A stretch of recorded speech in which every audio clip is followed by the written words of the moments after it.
Assalamualaikum dan salam sejahtera, bersama saya Muhammad Dihya Sahlan dalam Berita Pagi Sabah edisi Selasa 8 Februari 2022.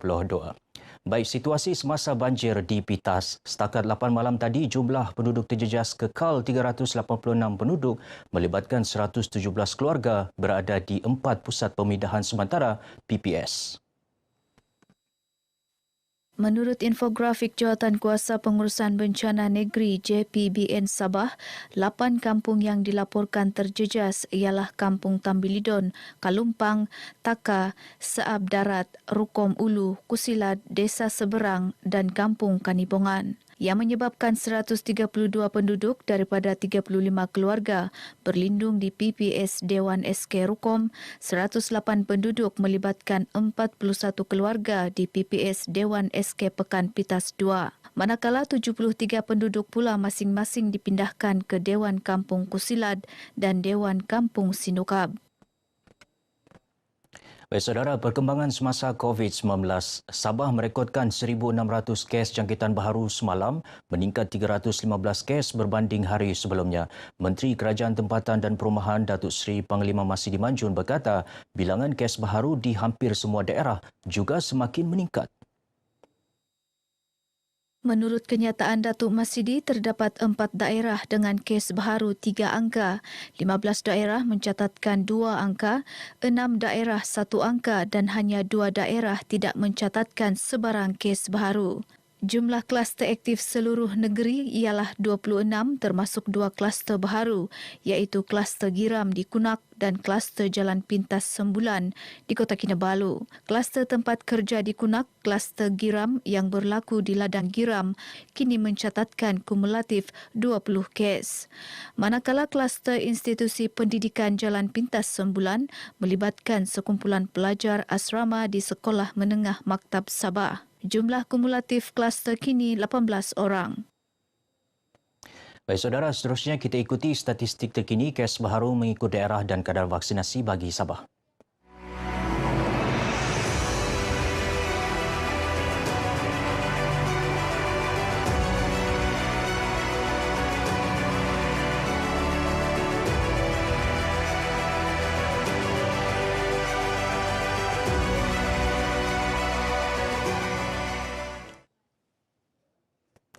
Lembaga Industri Getah Sabah LIGS menyerahkan dividen sebanyak RM1,317,336 kepada kerajaan negeri untuk tahun 2020 hingga 2021.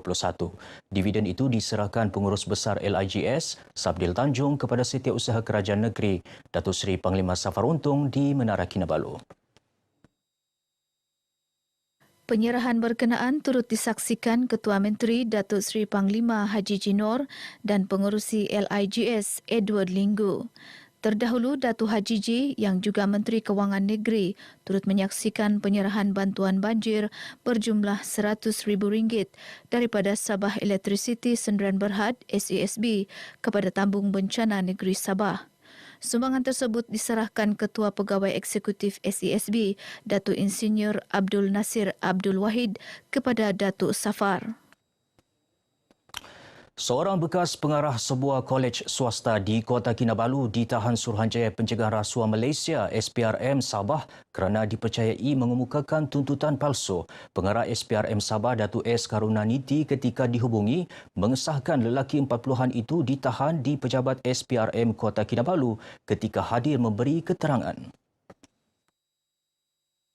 Menurut Datuk S. Karunaniti, suspek dipercayai melakukan kesalahan dengan mengemukakan tuntutan palsu berjumlah lebih RM300,000 kepada satu agensi kerajaan di Kota Kinabalu sekitar tahun 2018 membabitkan 3 tuntutan berasingan. Suspek akan dituduh di Mahkamah Session Khas Rasuah Kota Kinabalu pada satu tarikh yang akan ditetapkan kemudian. Kes disiasat mengikut Seksyen 18 Akta SPRM 2009. Bencana banjir yang melanda beberapa negeri termasuk di Sabah sebelum ini menimbulkan simpati rakyat dan pelbagai pihak termasuk badan bukan kerajaan NGO. Menyedari kepayahan dilalui penduduk terjejas, ada yang sanggup bersusah payah turun padang ke kawasan terpencil demi menghulur bantuan. Ikuti pengembaraan menyantuni penduduk terkesan di Pitas menggunakan pacuan 4 roda yang turut disertai wartawan Ozel Jemethiu.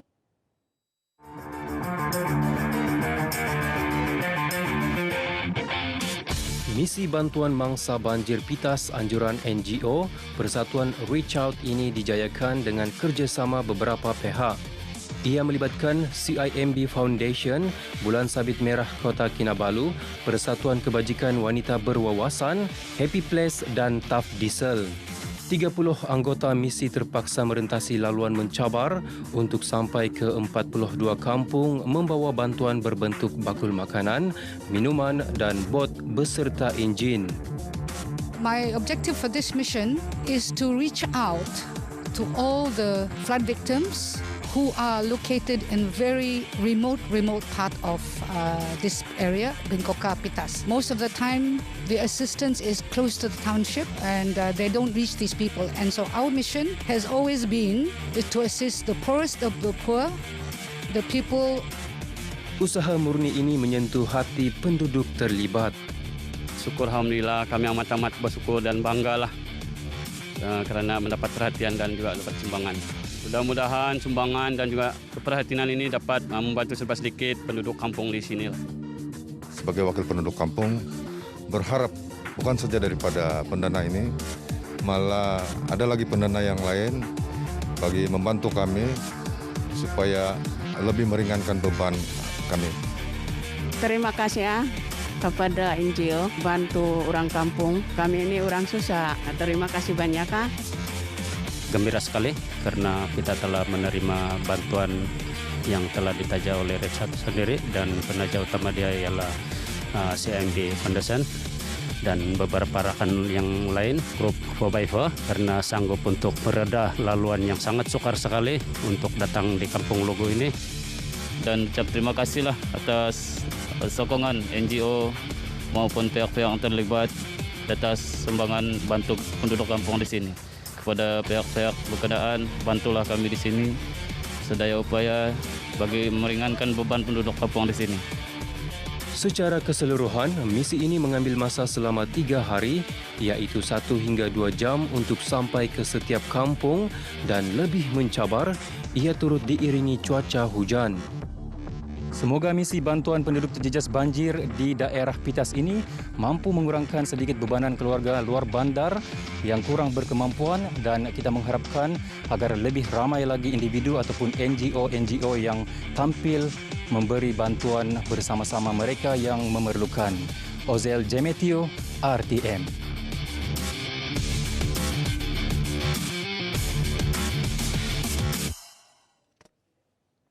Projek baik pulih Jambatan Kampung Bakau Jaya Baru Lahad Datu sepanjang 300 meter dijangka siap dalam tempoh terdekat.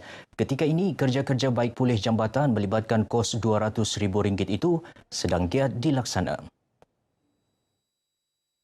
Ketua Bahagian Bersatu Lahad Datu Abdul Hakim Gulam Hassan berkata projek baik pulih itu adalah inisiatif pihaknya bagi menyediakan perhubungan yang lebih selesa dan selamat untuk kegunaan hampir 1,000 penduduk kampung berkenaan. Kita tahu keadaan masyarakat di kampung ini benar-benar memerlukan jambatan dan ini juga usaha kita untuk memastikan nasib rakyat di kawasan kita terus terbela. Beliau ditemui pemberita RTM selepas meninjau jambatan tersebut. Perasaan makcik senang sudah bahwa kamu sokong, kamu ingat penderitaan orang kampung di sini. Tapi bersyukur pada Allah Subhanahu Wa Taala kamu sudi tolong makcik sama rakyat-rakyat di kampung. Syukur Alhamdulillah. Alhamdulillah, syukur. Ini atas usaha kami punya ketua bagian, Tuan Haji Hakim juga. Kita menghampiri 1,000 orang penduduk. Iya, yang guna jembatan keseluruhan lah. Ini macam mana keadaan jembatan sebelum ini lah? Memang agak teruk lah. Harga berpatutan dan memudahkan penduduk setempat. Itu reaksi diberikan pengunjung jualan keluarga Malaysia JKM yang diadakan di Mambakut pada hujung minggu lalu. Rata-rata mereka yang datang ke perkarangan Dewan Kesenian Islam Mambakut bersyukur dengan pelaksanaan program ini. Okey jugalah. Tapi kita mau ikut jarak SOP lah. Jangan lupalah. Barang-barang dia semua okey. Tidak juga mahal lah. Kalau sama saya lah. Okey semua. Okey barang-barang semua. Sabas. Buat lagi yang lain kali. Okey lah untuk minyak tu kan. Kan sekarang ni kita kekurangan minyak plastik. Kalau orang buat begini setiap minggu tu okey. Kalau ini barang ada murah sikit, membantu lah untuk orang-orang kampung macam kami. Barang-barang dia okey, murah daripada yang biasa. Macam yang susah kita dapat tu kan macam minyak. Memang sini okey lah. Amat baiklah. Dari segi harga pun amat baik. Sambutan pun okey juga lah. Jadi memang amat baiklah untuk daerah Mambakut. Sebab harganya pun berpatutan. Penganjuran ni sangat baiklah untuk kami sebab dia lagi murah daripada barangan di kedai-kedai. Jadi kami boleh beli barang banyak lagi di sini lah. Antara barangan yang menjadi tumpuan ialah minyak, beras dan telur. Bagi pandangan saya bahawa program ini amat berjaya kerana ia membantu orang-orang yang berpendapatan rendah lah kan. Dari segi jualan barang, bila kita tengok bahawa harga barang di sini adalah 20% lebih murah kalau kita tengok di luar sana. Sebagai contoh beras, bila kita tengok kalau di supermarket harga dia 27, sini cuma 24 ringgit. Program 2 hari yang menerima kehadiran 850 pengunjung ini akan diadakan semula di lokasi sama pada 19 dan 20 Februari. Sukan permotoran merupakan platform terbaik untuk golongan muda meningkatkan kemahiran dan kreativiti dalam aktiviti sukan lasak tersebut. Aktiviti itu juga berupaya menjana pendapatan menerusi penganjuran dengan melibatkan penyertaan luar. Program ini dijadikan untuk memupuk minat anak-anak muda di dalam dunia permotoran untuk generasi muda mengeratkan silaturahim antara penganjur dengan orang-orang dunia pemotoran. Pengerusi penganjur Beaufort Show and Meet Up Borneo Open, Nur Afnika Abdul ditemui RTM semasa program berkenaan di Beaufort. Sebagai peserta pada hari ini kami sangat-sangat berbanggalah kerana selama beberapa tahun ini kita tidak dapat membuat seperti inilah kan. Di mana belia-belia sukan pemotoran ni supaya kita maju lagi ke hadapan lah. Memastikan belia-belia tu tidak ada buat aktiviti yang kurang berfaedah lah. Di samping itu juga program seperti ini turut membantu kepada golongan peniaga kecil yang terjejas akibat PKP baru-baru ini. Sebab seperti yang kita lihat hari ini disediakan juga tapak jualan kepada peniaga kecil lah. Sebanyak 600 kenderaan terlibat dalam program ini. Baik saudara, sekian berita pagi Sabah. Terus patuhi SOP bagi mengekang penularan COVID-19. Saya Muhammad Hias Ahlan. Assalamualaikum dan salam hormat.